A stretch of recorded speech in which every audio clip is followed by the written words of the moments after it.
રાજ્યભરમાં કાળઝાળ ગરમીનો પ્રકોપ સતત વધી રહ્યો છે। અમદાવાદ અને રાજકોટમાં તાપમાનનો પારો હવે 43 ડિગ્રીને પાર પહોંચી ગયો છે। વડોદરામાં તાપમાનનો પારો 44 ડિગ્રીથી ઘટી અને 40 પર પહોંચ્યો છે। ગરમીથી બચવા માટે લોકો ઠંડા પીણાનો સહારો લઈ રહ્યા છે। તો સતત જે પ્રમાણે ગરમીમાં વધારો થઈ રહ્યો છે, મહત્વનું છે કે જો કે આવનારા સમયમાં પવનોની દિશા બદલાતા રાજ્યભરમાં જે કાળઝાળ ગરમીનો પ્રકોપ છે તેનાથી આંશિકપણે રાહત મળશે, પરંતુ અત્યારે જે પ્રમાણેની માહિતી સામે આવી છે, સતત રાજ્યભરમાં અલગ અલગ જગ્યાઓની જ્યારે આપણે વાત કરીએ, મોટાભાગના વિસ્તારોમાં તાપમાનનો પારો ક્યાંક 40 ક્યાંક 41 ડિગ્રીને પાર પહોંચતા કાળઝાળ ગરમીનો અનુભવ લોકો કરી રહ્યા છે। આ તમામની વચ્ચે ગરમીથી બચવા માટે એક તરફ લોકો ઠંડા પીણાનો સહારો લઈ રહ્યા છે અને બીજી તરફ બપોર દરમિયાન ઘરેથી બહાર નીકળવા ન માટે પણ લોકોને સૂચના સતત આપવામાં આવી રહી છે।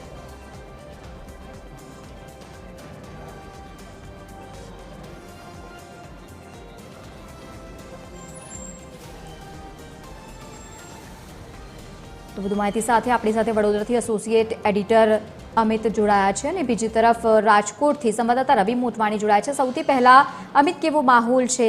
ગરમી સતત વધી રહી છે વડોદરામાં, ખાસ કરીને આવનારા સમય માટે શું વધુ આગાહી હવામાન વિભાગની?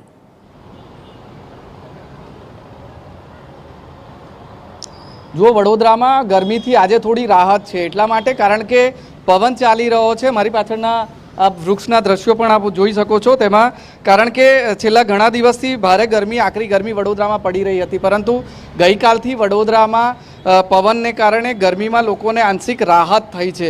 જે તાપમાનનો પારો છેલ્લા એક અઠવાડિયાથી 43-44 ડિગ્રી રહેતો હતો, આજે વડોદરામાં તાપમાનનો પારો 4 ડિગ્રી જેટલો ઘટીને 40 ડિગ્રી સુધી પહોંચી ગયો છે અને એટલા માટે જ અઠવાડિયા દરમિયાન જે ગરમી પડી, ગઈકાલ પરમ દિવસ સુધી જેટલી ગરમી પડી એટલી ગરમી આજે વડોદરામાં લોકોને નથી લાગી રહી। જોકે 40 ડિગ્રી પણ વધારે તાપમાન કહેવાય, પરંતુ જે કમ્પેરેટિવલી એક અઠવાડિયા દરમિયાન જે ગરમી પડી છે તેના કરતાં ઓછું તાપમાન છે અને એટલા માટે ગરમી ઓછી લાગી રહી છે। તેનું મુખ્ય કારણ એ છે કે જે પવન ફૂંકાઈ રહ્યા છે તેને કારણે લોકોને ગરમીથી થોડી આંશિક રાહત મળી રહી છે અને એટલા માટે જ જે પણ લોકો રોડ પરથી પસાર થઈ રહ્યા છે, પહેલાં એવું હતું કે મોટાભાગે લોકો ગરમીથી બચવા માટે સહારો લેતા હતા, ચાલુ ગાડીએ કોઈએ ઓઢણી બાંધી હોય અથવા હેલ્મેટ પહેર્યું હોય, પરંતુ હવે જે લોકો દેખાઈ રહ્યા છે તેમાં લોકો જે છે આજે થોડી ગરમીથી રાહત છે, એટલે બપોરના સમય જે પણ લોકો નીકળી રહ્યા છે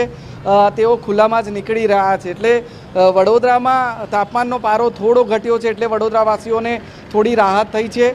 પવન ફૂંકાયો છે ને તેના કારણે ગરમી થોડી ઘટી છે, પરંતુ એક અઠવાડિયા દરમિયાન ખૂબ ગરમી પડી છે અને આજથી જે હવામાન વિભાગની આગાહી છે તે પ્રમાણે અને જે ખાનગી હવામાન એજન્સી છે તેના આંકડા મુજબ ગરમીનો પારો આજે 40 ડિગ્રી જેટલો પહોંચ્યો છે, આવતીકાલે એનાથી પણ ઓછો થવાની શક્યતા છે। એટલે વડોદરાવાસીઓ માટે આટલી આકરી ગરમીમાં થોડા રાહતના સમાચાર છે। ગરમીમાં આંશિક ઘટાડો થયો છે અને લોકો હવે પવનને કારણે થોડી ગરમી લોકોને ઓછી લાગી રહી છે અને જે પ્રમાણેની આકરી ગરમી પડી છે તેનાથી વડોદરાવાસીઓને એક મોટી રાહત થઈ છે। બિલકુલ અમિત, જોડાયેલા રહેજો, આપણી સાથે રવિ પણ છે। રાજકોટની પરિસ્થિતિ સમજી લઈએ। રાજકોટમાં કેવો માહોલ છે રવિ? અને બીજી તરફ હવામાન વિભાગે જો કે આવનારા સમયમાં આંશિકપણે ગરમીમાંથી રાહત મળે તેવી આગાહી કરી છે।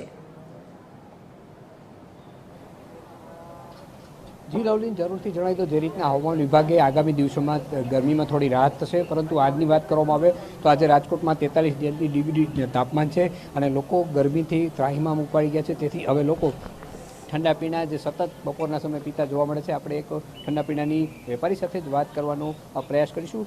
રાજુભાઈ, જે રીતના વાત કરી આ વખતે ગરમી પડી છે, કેવી છે ગરમી? ગરમી વધુ છે આજે।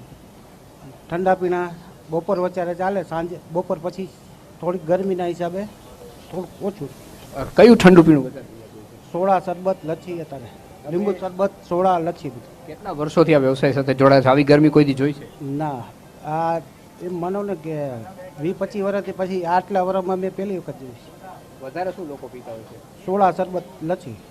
લોકો સોડા શરબત બેસી પીતા હોય ત્યારે એક જે લોકો ઠંડા પીણા પીતા હોય છે એની સાથે પણ આપણે વાત કરવાનો પ્રયાસ કરીશું। શું નામ આપનું? ઉત્તમ। ઉત્તમભાઈ, કેવી ગરમી પડે છે આ વખતે? ગરમી ખૂબ જ પડે છે, વધારે પ્રમાણમાં, અને લોકો ગરમીથી ત્રાહીમાન થઈ ગયા છે અને ઘરની બહાર નીકળવું મુશ્કેલ છે અને નોકરી ધંધે જવું પણ બહુ મુશ્કેલ પડે છે।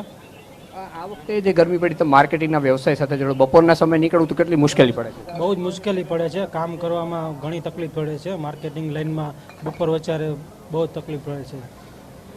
અને ત્યારે કોકની ગરમીમાં આવો કોક તમારા કસ્ટમર પાસે જાઓ ત્યારે કેવું પ્રતિસાદ મળતો હોય છે? પ્રતિસાદ તો મોટે ભાગે અત્યારે મળતો જ નથી. બપોર વચારે જે ધંધા રોજગાર છે એ બંધ જ હોય છે. મોટે ભાગે લોકો ઘરની બહાર નીકળવાનું ટાળતા હોય છે અને જે દુકાનો છે એ બંધ હોય છે મોટા ભાગે. એટલે અમારે 2 કલાક 3 કલાક ઘરે રહેવું પડે છે. લોકોને ગરમીમાંથી રાહત મળે તેવું જણાવી રહ્યા છે. ત્યારે લોકોને આ ગરમીમાં બહાર ન નીકળે છે અને સાથે સાથે ધંધા વેપારમાં પણ મુશ્કેલીનો સામનો કરવો પડતો હોય તેવું પણ તે કહી રહ્યા છે. જી લવલી. બિલકુલ રવિ, આભાર આપ સાથે જોડાયા અને બીજી તરફ માહિતી આપી. અમિત, આપનો પણ ખૂબ ખૂબ આભાર. તો જે પ્રમાણે સતત ગરમીમાં વધારો થઈ રહ્યો છે, જો કે આંશિકપણે લોકોને આવનારા સમયમાં રાહત મળી શકે છે, પરંતુ હજુ પણ કેટલાય દિવસો આ ગરમીનો માર ઝીલવા માટે લોકોને તૈયાર રહેવું પડશે.